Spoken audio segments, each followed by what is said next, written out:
Image difficile d'un père effondré. Ce matin, Ahmed Kessassi revient sur les lieux du drame. Il nous confie quelques mots. Il habite là, sorti de la maison, avec des balles, il est là. Il est là, mon fils. C'est ici, devant cette pharmacie, en pleine journée, que son fils Mohamed Kessassi a été assassiné. Plus tôt ce matin, sa tante aussi nous confie sa douleur. Il était intelligent, gentil. Il n'aimait pas les conflits. Aujourd'hui, nous sommes... je ne sais pas quoi dire. On a perdu un être très cher pour nous. Vraiment très cher. Dans le 4e arrondissement de Marseille, il est 14h30 hier.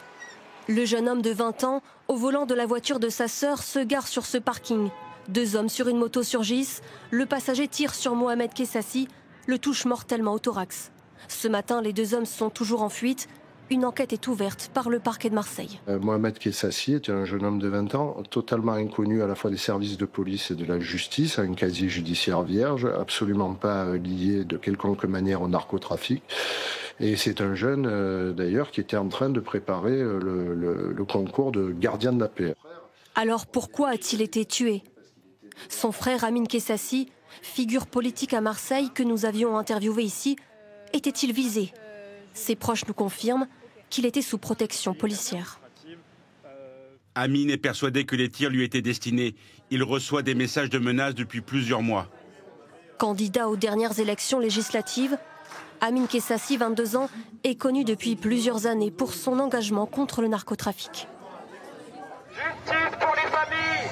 En décembre 2020, il avait déjà perdu un grand frère, Brahim, victime du narcotrafic.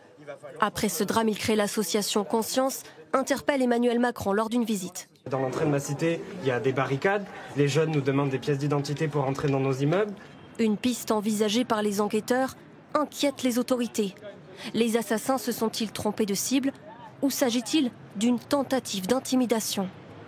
Si cette thèse devait être confirmée, alors on aurait gravi un échelon, on aurait passé un palier, c'est-à-dire que cette mafia, parce qu'il n'y a pas d'autre terme, serait aujourd'hui à assassiner des gens pour intimider d'autres gens, c'est-à-dire intimider ceux qui parlent.